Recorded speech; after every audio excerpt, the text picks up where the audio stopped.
Experiência real na pregação de casa em casa. Ontem, pregando em determinado local desse Brasil, bati em uma porta e um menino de uns 19 ou 20 anos no máximo atendeu.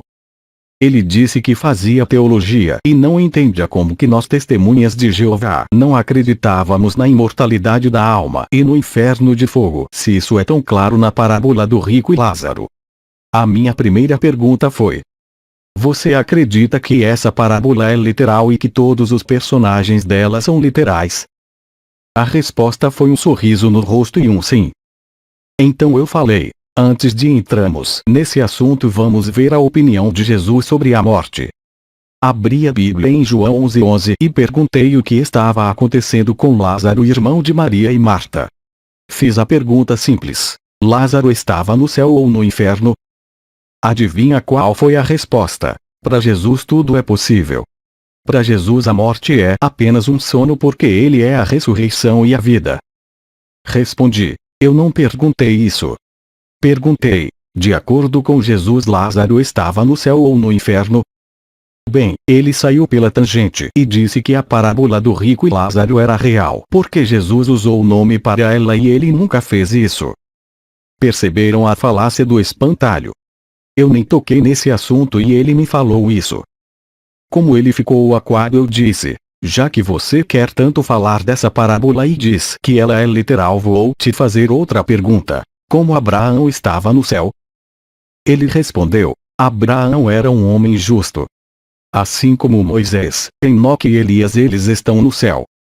Respondi: abra sua Bíblia em João 13:13 e leia em voz alta para mim, por favor. Quando ele começou a ler, ninguém jamais subiu ao céu, ele parou e disse: mas isso não tem nada a ver. Jesus disse que ninguém subiu e veio do céu para trazer o Evangelho. Outra falácia. Respondi: vejamos o contexto. No verso 5, Jesus deu o bom requisito para entrar no reino de Deus. Qual era? Resposta: nascer da água e do Espírito. Então disse: quando começou o batismo na água e no Espírito? Resposta: com Jesus Cristo. Então eu disse: isso aí. E depois, quando foi a outra ocasião? Resposta: Pentecostes, em Atos 2. Então disse: ora, se Jesus foi o primeiro a ser batizado em água e Espírito e ele disse que esse é o requisito para entrar no reino de Deus, como Abraão poderia estar no céu? Resposta: se eles não estão no céu como Moisés e Elias apareceram na transfiguração? Como Jesus contaria uma história do rico e Lázaro se não fosse real?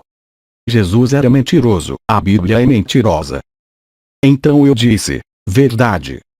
Mas se Jesus disse que Lázaro, irmão de Marta e Maria, estava dormindo e você diz que Jesus está errado, se Jesus disse que ninguém jamais subiu ao céu e você diz que ele está errado, e se Jesus disse que para entrar no reino de Deus precisa ser batizado em água e Espírito e você diz que Jesus está errado, o que quer que eu diga? Jesus estava certo ou errado? Afinal, a Bíblia se contradiz. Ele respondeu: não dá para argumentar com vocês. Vocês usam textos isolados e não acreditam no inferno. Vai lá em Apocalipse 6:9 e veja que as almas estavam clamando. Isso prova a existência da vida após a morte.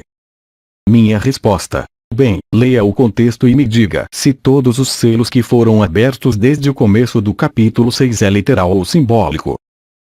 Ele leu e ficou quieto. Para não pressionar ele a dizer que seu argumento estava errado, trouxe a atenção de volta para a parábola. Falei: veja o que diz Colossenses 1:18. Veja que Jesus é chamado de primogênito dos mortos. O que é ser primogênito? Resposta curta: primeiro em algo, herdeiro, primazia. Continuei: ok. Se Jesus é primogênito dos mortos, ele faz parte do grupo dos que estavam mortos e voltaram à vida. Mas veja que o texto diz que ele é assim para que seja o primeiro em tudo. Então, se Jesus foi o primeiro a morrer e ressuscitar para ir para o céu, como pôde Abraão, que morreu antes dele, ou Moisés não serem os primogênitos? Resposta: irmão, você está querendo dizer que a Bíblia mente ao dizer que os maus vão sofrer um castigo eterno no fogo do inferno? Irmão, Deus é amor, mas também é justiça. Novamente atacou um espantalho. Respondi: Jesus é o primogênito porque foi o primeiro a ser batizado em água e espírito. Foi o primeiro a cumprir o requisito como humano para ir para o céu. Como ele mesmo disse no verso 6 de João 3:6, o que nasceu da carne é carne, e o que nasceu do espírito é espírito. E Jesus cumpriu isso ao ser vivificado no espírito conforme Pedro diz. Então, se Jesus não é mentiroso e eu acredito nisso, essa parábola não pode ser real em sentido literal. Ela quer nos passar algo muito maior e abrangente. Você lembra o que diz João 13:16? O que significa perecer? Você faz teologia, deve saber. Ele disse: não importa o que vocês digam, eu não posso acreditar que Deus não vai punir as pessoas. Elas simplesmente vão deixar de existir. Respondi: Deus é justo e não vingativo. No grego, perecer significa destruir. Mostrei a ele no meu dicionário Strong no celular, e se Deus vai destruir as pessoas, mas eu apoio essa decisão.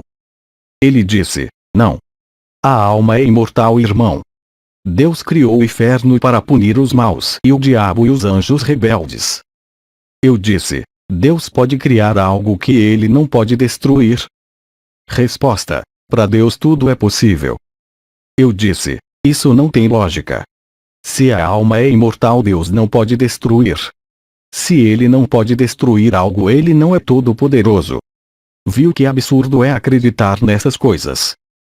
Depois disso encerramos a palestra e ele falou que ia chamar o pastor da igreja, que era para nós pregarmos para ele. Vamos esperar para ver. Em nenhum momento da palestra batemos boca, mas estar preparado motivou o meu companheiro a dizer que precisava estudar mais para defender a verdade.